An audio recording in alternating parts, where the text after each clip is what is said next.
అందరికి నమస్కారం. నేను మీ అరుణ్ కుమార్, శ్రీశైలం నియోజకవర్గం, జనసేన పార్టీ.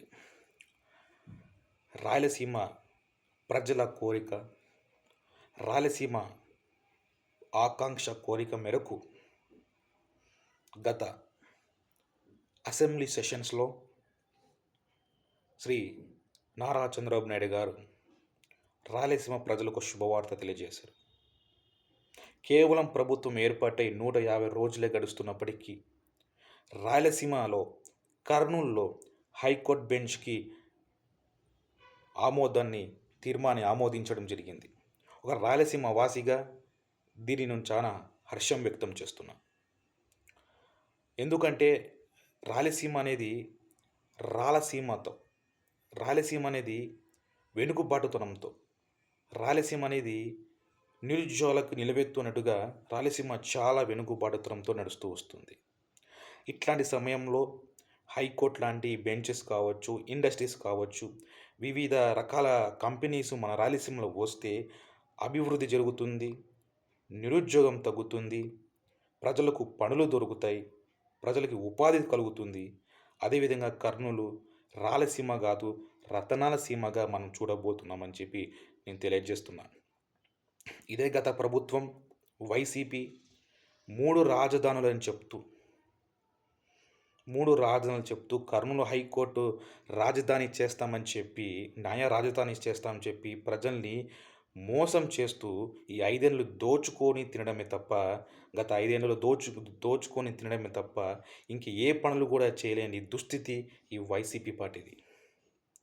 అప్పుడు వైసీపీ కర్నూలుని రాజధాని చేస్తామని చెప్పినప్పుడు ఇదే కర్నూలులోని కొందరు లాయర్లు, ముఖ్యంగా వైట్ జయరాజ్ గారు, మరొక్కసారి చెప్తున్నా, ఎగ్గోని జయరాజ్ గారు హైకోర్టు ఎస్సీ ఎస్టీ లాయర్, ఇతను జగన్మోహన్ రెడ్డికి పాలాభిషేకం చేస్తూ జగన్కి పాలాభిషేకాలు చేస్తూ, జగన్ కోసం ర్యాలీలు చేస్తూ, జగన్ని నెత్తిన పెట్టుకొని ఊరేగారు ఈ లాయర్లు. అప్పట్లో ప్రతిపక్షంలో ఉన్నటువంటి మా నాయకులు చంద్రబాబు నాయుడు గారు కావచ్చు, అదేవిధంగా పవన్ కళ్యాణ్ గారు కావచ్చు, వీరి మీద ఎన్నో అబండాలు వేస్తూ, దుష్ప్రచారాలు చేస్తూ, జగన్ని పాలాభిషేకాలు చేస్తూ, పుష్పాభిషేకాలు చేస్తూ, ఆయన మీద ఎక్కువ ప్రేమ చూపించి మా నాయకుల మీద దుష్ప్రచారం చేశారు. కానీ చివరికి ఏం జరిగింది?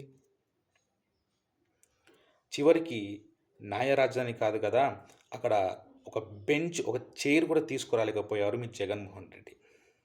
ఇప్పుడు అదే లాయర్కి నేను చెప్తున్నా, అదే జయరాజ్ గారికి చెప్తున్నా, ఈరోజు మొన్న అసెంబ్లీలో తీసుకున్న నిర్ణయాన్ని బట్టి మీరు మా చంద్రబాబు నాయుడు కాళ్ళు, అలాగే మా పవన్ కళ్యాణ్ గారి కాళ్ళు కడిగి ఆ నీళ్ళ నెత్తిన పోసుకోవాలని చెప్పి నేను తెలియజేస్తున్నాను. ఎందుకంటే ఒక రాయలసీమ వాసి మన చంద్రబాబు నాయుడు గారు, ఆయన ఇప్పుడు మిషన్ రాయలసీమ అని ఒక ఉద్యమం స్టార్ట్ చేశాడు. అంటే రాయలసీమని అభివృద్ధి చేయాలి, స్మార్ట్ సిటీగా తయారు చేయాలని చెప్పి ఆయన ఒక్కొక్కటి పనులు చేసుకుంటూ ముందుకు కొనసాగుతున్నాడు.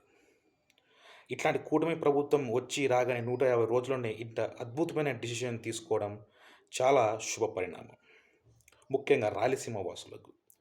ఈ హైకోర్టు బెంచ్ అనేది ఎందుకు కర్నూలులో ఉండాలి అంది కొందరికి డౌట్ రావచ్చు. హైకోర్టు బెంచ్ కర్నూలు ఎందుకు ఉండాలంటే, ఈ రాష్ట్రంలో 5 కోట్ల మంది జనాభా ఉన్నారు. అందులో 30% మంది మన రాయలసీమలో ఉన్నారు. రాయలసీమ అంటే కడప, కర్నూలు, చిత్తూరు, అనంతపురం. దాదాపు 1,78,00,000 మంది మన రాయలసీమలో నివసిస్తున్నారు. ఇందులో పెండింగ్ కేసులు, ఇప్పుడు ఉన్న కేసులు, వాయిదా కేసులన్నీ కలుపుకొని 1/3 కేసులు మన రాయలసీమలో ఉండాలి. ఇక్కడున్న ప్రజలు ఎక్కడో అమరావతి, విజయవాడకి పోవాలంటే సరైన రహదారి లేదు, ఒక రైల్వే మార్గం కూడా లేదు. ఇక్కడ నుంచి అక్కడికి వెళ్ళి అక్కడ వాయిదాలు వేసుకుంటూ ప్రజలు ఇబ్బంది గురవుతున్నారని చెప్పి ప్రభుత్వం ఒక అద్భుతమైన నిర్ణయం తీసుకుంది. ఇక్కడే హైకోర్టు బెంచ్, లోకాయుత్ కావచ్చు, అది హ్యూమన్ రైట్స్ కావచ్చు, 1/3 కేసులన్నీ ఇక్కడే సాల్వ్ అయ్యేటట్టుగా మా హైకోర్టు బెంచ్ ఇక్కడ ఏర్పాటు చేసి ప్రజలకు ఇక్కడే న్యాయం చేసే విధంగా ఒక డివిజన్ బెంచ్ ఏర్పాటు చేసి ప్రజలకు చాలా మంచి నిర్ణయం తీసుకున్నారని చెప్పి తెలియజేసుకుంటున్నాను. ఇది ఒకటే కాదు, రాబోయే రోజుల్లో రాయలసీమకు ఇండస్ట్రీస్ వస్తాయి. రాయలసీమకు అభివృద్ధి జరుగుతుంది. మనం ఎప్పటినుంచో ఇబ్బందికి గురవుతున్నటువంటి నీటి నీరు, ఆ నీరు కూడా హంద్రి నీవా దగ్గర నుంచి మనకు చక్కనైన అద్భుతమైన ఒక పథకాలు, అద్భుతమైన బ్రిడ్జెస్ మనకు అన్నీ కూడా ప్రభుత్వం ఏర్పాటు చేయబోతుంది. కాబట్టి మా రాయలసీమ ప్రజల తరపు నుంచి, అదేవిధంగా మా జనసేన పార్టీ శ్రీశైలం నియోజకవర్గం తరపు నుంచి కూటమి పెద్దలకు, నాయకులకు మా రాయలసీమని ఇంత అభివృద్ధి బాటలు నడిపిస్తున్నందుకు, రాబోయే రోజుల్లో మా రాయలసీమ రతనాల సీమగా మారుతుందని చెప్పి చాలా నమ్మకంతో మేము మీ అందరికీ కృతజ్ఞతలు తెలియజేసుకుంటూ సెలవు తీసుకుంటున్నాను. Thank you.